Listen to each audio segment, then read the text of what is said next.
Hello નમસ્કાર વિદ્યાર્થી મિત્રો, વેદ ડિજિટલ એજ્યુકેશનમાં આપનું હાર્દિક સ્વાગત છે। આજે આપણે ધોરણ 8 વિષય સામાજિક વિજ્ઞાનની અંદર બીજું ચેપ્ટર ભારતમાં બ્રિટિશ શાસન ઈસવીસન 1757 થી ઈસવીસન 1857 જેની સ્વ અધ્યયન પોથી ભાગ નંબર 2 નવી આવૃત્તિ પ્રમાણે તો એનો આપણે ખાસ જે માહિતી છે એ મેળવવાના છીએ। તો ખાસ વિદ્યાર્થી મિત્રો ચેનલમાં નવા હોય તો ચેનલ સબસ્ક્રાઇબ કરી બાજુમાં બેલ આઇકનને પ્રેસ કરો જેથી અવનવા વિડીયોની માહિતી નોટિફિકેશન મળી શકે। વિડીયો લાઈક કરો, તમારા મિત્રો દોસ્તોને શેર કરો। તો બીજું ચેપ્ટર છે ભારતમાં બ્રિટિશ શાસન ઈસવીસન 1757 થી ઈસવીસન 1857। બરાબર, તો લઈએ પ્રશ્ન 1, સાચો વિકલ્પ પસંદ કરીએ, તમારે બોક્સમાં લખવાનું છે। તો પહેલું, નીચે આપેલ પૈકી કઈ જમીન મહેસૂલ પદ્ધતિ નથી? તો બી ઉલ ગુલાન। બીજું, નીચે આપેલ પૈકી કયું વિધાન કાયમી જમાબંધી મહેસૂલ પદ્ધતિ સાથે સુસંગત નથી? કાયમી જમાબંધી મહેસૂલ પદ્ધતિથી ભારતના ખેડૂતો સમૃદ્ધ બન્યા હતા। ત્રીજું, 18મી સદીના સમયગાળા દરમિયાન ઇંગ્લેન્ડમાં કાચું રેશમ ક્યાંથી આવતું? એ અને બી સ્પેન અને ઇટાલી। ચોથું, ભારતમાં ગળીના ઉત્પાદનમાં કઈ બે પ્રથાઓ અમલમાં હતી? નીજ અને રૈયતી।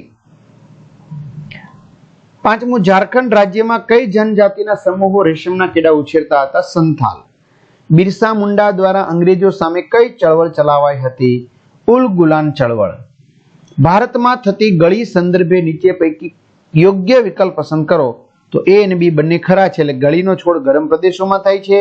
ભારતની ગળીનો રંગ ચમકતો હોય તે રીતે ઉપસતો હતો। જનજાતિ સમૂહો નીચે પૈકી કઈ પ્રવૃત્તિ સાથે સંકળાયેલા હતા? તો ઉપરોક્ત પૈકી તમામ। નીચે પૈકી કઈ જનજાતિઓ સ્થળાંતરીય ખેતી સાથે સંકળાયેલી છે? ગોંડ અને સંથાલ। જમીન મહેસૂલ વસૂલ કરવાનો ઇજારો કોને મળતો? જે ઇજારાદાર કંપનીને વધુ રકમ આપવા બોલી લગાવે।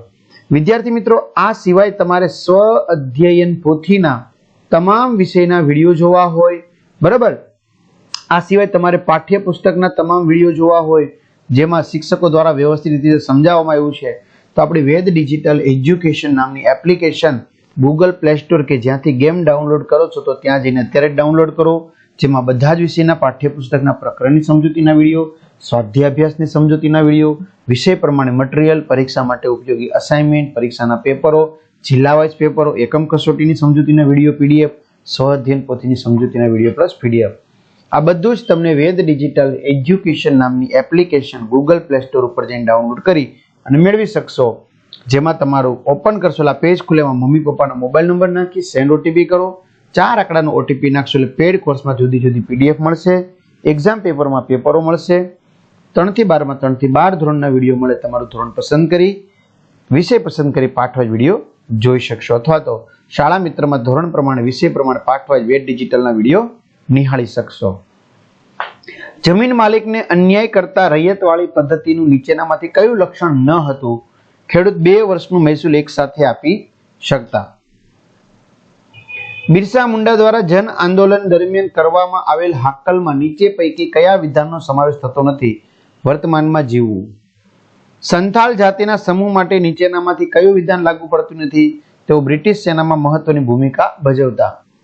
ચલો પ્રશ્ન 2 અ ખાલી જગ્યા પૂરો। બંગાળમાં કરમુક્ત વેપાર કરવાની બાબતમાં અંગ્રેજોને મીર કાસિમ સામે વાકવું પડ્યું। અંગ્રેજોની શોષણ નીતિને લીધે અન્ન ભંડાર તરીકે ઓળખાતો બંગાળ કંગાળ બન્યું।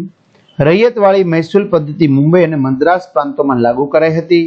18મી સદીના અંત સુધી યુરોપિયન દેશો ગળીનો પુરવઠો કેરેબિયન દેશોમાંથી મેળવતા હતા। રેશમના વેપારીઓ ખેડૂત પાસેથી કાચું રેશમ ખરીદતા હતા।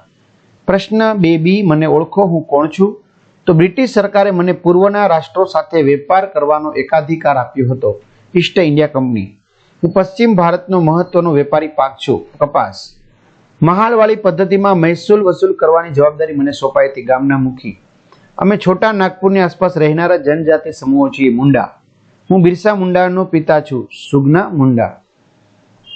ચલો ખોટો શબ્દો પર છેકો મારી નીચેના વિધાનોને સાચા બનાવો, એટલે કે તમારે ખોટો શબ્દ ચેકી નાખવાનો, પછી વાક્ય છે તમારે નીચે લખવાનું। તો કાયમી જમાબંધીમાં જમીનદારો મહેસૂલનો જો 5મો શબ્દ ખોટો છે, 10મો સાચો છે, 10મો ભાગ મહેનતાણા તરીકે રાખતા। રૈયતવાળી મહેસૂલ પદ્ધતિના પ્રણેતા થોમસ મુનરો હતા। વોલ્ટ મેકેન્જી નહોતા, ખોટું. ગળીનો સુતરાઉ કાપડને રંગવા માટે ઉપયોગ કરવામાં આવતો હતો. રેશમી ઉપર ચેકો, અહીં કાપડ રાખવાનું, બરોબર. મહાલ એટલે ગામનો સમૂહ ગણાતો હતો.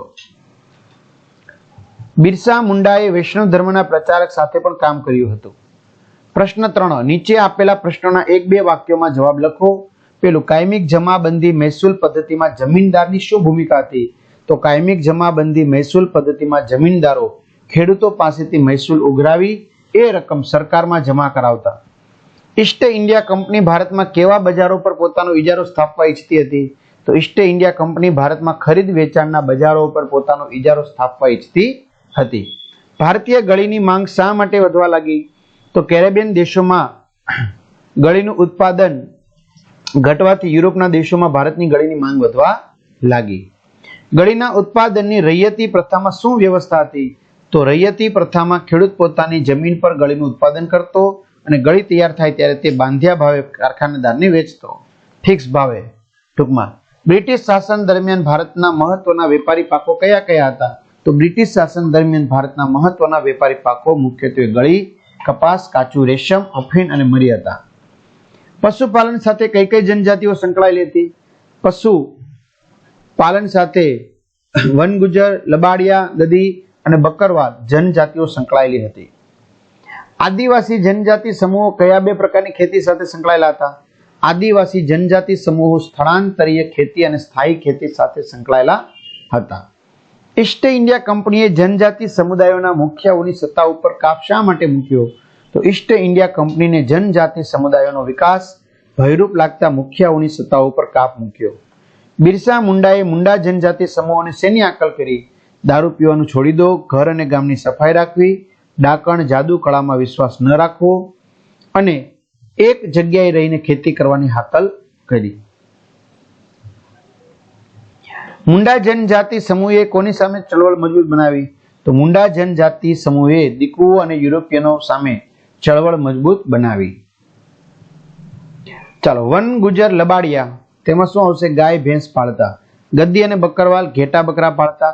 ખોંડ તો કાપડ વણવાનો અને ચામડા રંગવાનો વ્યવસાય કરતા. મુંડા સફેદ ઝંડાવાળું બિરસા રાજ ઈચ્છતા હતા. અને સંથાલ રેશમના કીડા પાળતા હતા. ચલો, સંકલ્પના લખો 4 આમાં. ઇજારો, કોઈ વસ્તુ કે સેવાના બજાર પુરવઠા પર એક જ ઉત્પાદક કે વિક્રેતાનો અધિકાર હોય તેને ઇજારો કહે છે. વેપારીકરણ, વેપારીકરણ એટલે વધુમાં વધુ નફો થાય એ રીતે વેપારના નીતિ નિયમો ઘડીને વેપાર કરવો, જેને શું કહેવાય? વેપારીકરણ. ત્યાર પછી આગળ વધીએ આપણે વિદ્યાર્થી મિત્રો. સ્થળાંતરીય ખેતી, કેટલાક આદિવાસીઓ જંગલની જમીન સાફ કરી ખેતી કરતા. એ જમીનની ફળદ્રુપતા ઘટતા તેઓ તે વિસ્તાર છોડીને બીજા વિસ્તારમાં સ્થળાંતર કરતા અને ત્યાં ખેતી કરતા, જેને સ્થળાંતરીય ખેતી કહે છે. આગળ વધીએ. ટૂંકનોંધ લખો કાયમિક જમાબંધી. તો કોર્નવોલિસ દ્વારા કાયમિક જમાબંધી લાગુ કરવામાં આવી હતી, જેમાં જમીનદારને જમીન અને જમીન મહેસૂલના હક આપવામાં આવ્યા હતા. તેમણે સરકારના એજન્ટ તરીકે કામ કરવાનું હતું. જમીનદારે મહેસૂલના 9 ભાગ સરકારમાં જમા કરાવવાના, 10મો ભાગ મહેનતાણા તરીકે રાખવાનો હતો. આ પદ્ધતિમાં ખેડૂતોનું શોષણ થતું હતું, કારણ કે તેને નિશ્ચિત કરેલું મહેસૂલ જમીનદારને ચૂકવવું જ પડતું હતું. જમીનદાર ખેડૂતો પર જોર જુલમ કરીને પણ મહેસૂલ વસૂલ કરતા હતા. બીજું, જનજાતિઓની પ્રવૃત્તિઓ. જનજાતિના કેટલાક સમૂહો જીવન નિર્વાહ માટે માત્ર ખોરાક એકઠો કરવાનું કામ કરતા હતા. કેટલીક જનજાતિના લોકો પશુપાલન પણ કરતા હતા.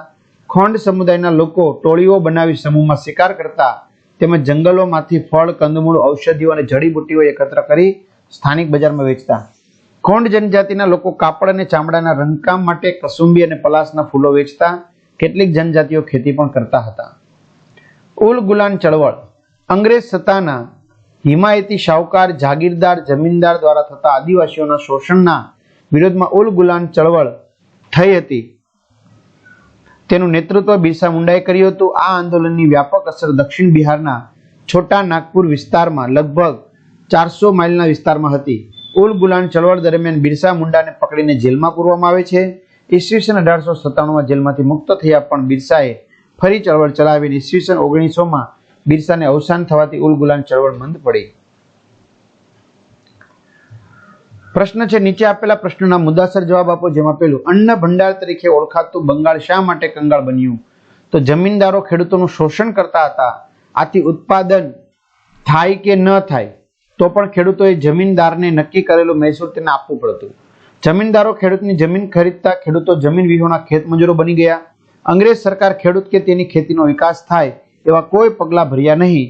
બંગાળમાં ખેતીનું ઉત્પાદન ઘટી ગયું, આથી એક સમયનું અન્ન ભંડાર ગણાતું બંગાળ કંગાળ બન્યું. 18મી સદીમાં ભારતીય ખેડૂતોની સ્થિતિ કેવી હતી? તો 18મી સદીમાં ખેડૂતો શેરડી, ચા, અફીણ, મરી મસાલા વગેરે મહત્વના વેપારી પાકોની ખેતી કરતા. કંપનીના વેપારીઓ આ પાકો નીચા ભાવે ખરીદતા. વેપારીઓ ખેડૂતોને વાવેતર માટે ધિરાણ આપતા. આમ ખેડૂતોને દેવાદાર બનાવી તેમની પાસેથી નીચા ભાવે પાકો ખરીદવામાં આવતા. આથી ખેડૂતો વધુ ને વધુ ગરીબ બનતા ગયા.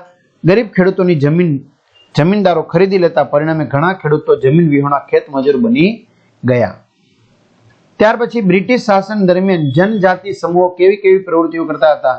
તો જનજાતિના કેટલાક સમૂહો જીવન નિર્વાહ માટે માત્ર ખોરાક એકઠો કરવાનું કામ કરતા હતા. કેટલીક જનજાતિઓ લોકો પશુપાલન પણ કરતા હતા. ખોંડ સમુદાયના લોકો ટોળી બનાવી સમૂહમાં શિકાર કરતા, તેમજ જંગલમાંથી ફળો, કંદમૂળ, ઔષધિઓ અને જડીબુટ્ટીઓ એકત્ર કરી વેચતા.